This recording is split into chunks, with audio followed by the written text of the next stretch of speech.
Baiklah. Halo, ya, saudara-saudaraku, kedengaran? Halo Pak Ketum, Halo, kedengaran. Ketum. Shalom, shalom, Mama, shalom. tentu untuk hamba Tuhan kami, Bang B dan Pastor Iskanera yang ada di bawah. Terima kasih sudah melihat dan bersama-sama dengan kita malam hari ini di ibadah doa malam kita ya. Hari ini saya bekerja. Terus di tempat kerja saya berdoa. Sebelum tadi saya naik ke Komalini pun saya berdoa. Saya memohon supaya Tuhan menuntun saya, menuntun setiap kata-kata yang saya sampaikan, karena saya merasa dan saya mengakui memang saya tidak pantas mungkin untuk mengatakan kebenaran firman Tuhan ini, tapi saya berdoa karena saya percaya juga bahwa kebenaran firman Tuhan kita bisa sampaikan dengan hati yang tulus. Malam hari ini saya ingin mengajak teman-teman, ada sebuah kisah, ada sebuah cerita, ada satu keluarga yang kurang mampu. Kemudian satu anaknya kaki sebelah kanan itu tidak bisa berjalan dengan baik. Anaknya ini baru sekolah SD. Kemudian setiap hari anak ini sekolah. Kemudian dengan kemampuan kakinya yang sudah sangat kesusahan untuk berjalan, dia pun harus membantu orang tuanya di sawah. Ekonomi keluarga ini, mohon maaf, bisa dibilang sangat-sangat kurang mampu. Setiap anak ini ke sekolah atau ke tempat rame, ke tempat teman-temannya sebenarnya, dia sering dibully.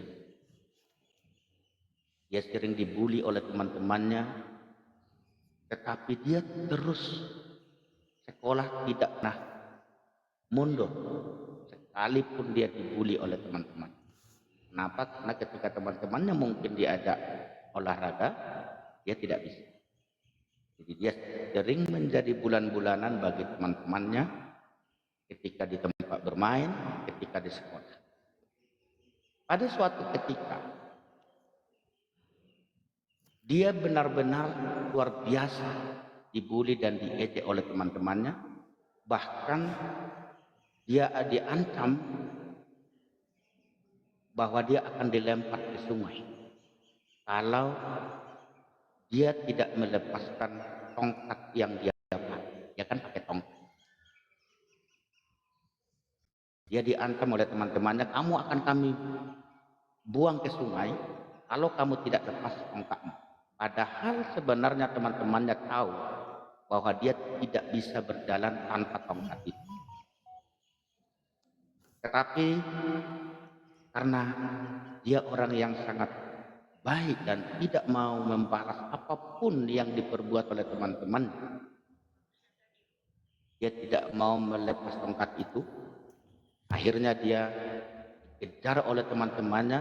Dia mencoba berlari, dikejar sama teman-temannya, tetapi karena dia merasa akan dapat dikejar oleh kawan-kawannya ini, akhirnya tongkat itu lepas dan dia paksa berlari dia paksa, dan ternyata kaki yang tadinya sakit bisa dipakai berjalan dan berlari. Apa yang terjadi, saudara-saudaraku? Dengan kakinya yang sudah sangat bagus, akhirnya dia pun bisa membantu orang tuanya bekerja di ladang, di kebun, tanpa ada kekurangan apapun. Dia sekolah, dia bisa dapat peringkat, dia juara, dan dia berhasil. Dan pada akhirnya keluarganya pun, orang tuanya bisa diangkat derajatnya karena kesuksesan anak ini. Ini cerita pembuka malam hari ini. Saya ingin mengajak saudara-saudaraku untuk kita pelajari bersama tentang kebenaran firman Tuhan malam hari ini. Saya ingin berbagi dengan saudara-saudaraku bahwa kekuatan dalam lemah, berkat dalam penderitaan. Yang tertulis pada 2 Korintus 12 ayat 9 sampai 10. Kitab 2 Korintus 12 ayat 9 sampai 10.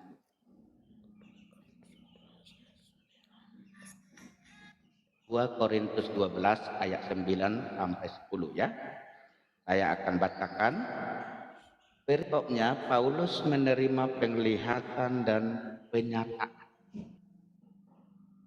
Ayat 9. Tetapi jawab Tuhan kepadaku, cukuplah kasih karuniaku bagimu, sebab justru dalam kelemahanlah kuasaku menjadi sempurna. Sebab itu terlebih suka aku bermegah atas kelemahanku, supaya kuasa Kristus turun menaungi aku. Karena itu aku senang dan rela di dalam kelemahan, di dalam siksaan, di dalam kesukaran, di dalam penganiayaan dan kesesakan oleh karena Kristus. Sebab jika aku lemah, maka aku kuat. Demikian firman Tuhan malam hari ini untuk kita, yang akan kita pelajari bersama, yang akan saya coba sharingkan dengan teman-teman ya. Saudara-saudaraku, kita mungkin mengalami perjuangan dan penderitaan dalam hidup kita. Tetapi hari ini, mari kita belajar tentang kekuatan yang dapat kita temukan dalam penderitaan. Mari kita pelajari berkat yang tersembunyi dalam penderitaan. Seperti Rasul Paulus tadi mengatakan bahwa Tuhan berfirman bahwa kasih karuniaku cukup bagi engkau, sebab justru kekuatanku itu nyata dalam kelemahanmu. Sebab itu dengan senang hati aku bermegah dalam kelemahanku, supaya kuasa Kristus turun menaungi aku. Kuasa Kristus turun menaungi Rasul Paulus, saudara-saudara. Sebab itu Tuhan berbenar dalam kelemahannya, dalam penderitaan, dalam kesukaran, dalam penganiayaan dan kesesatan karena Kristus. Sebab apabila aku lemah, baru ini Rasul Paulus mengatakan, kalau kita lemah, kita akan kuat kalau kita percaya dan mampu menerima Tuhan Yesus.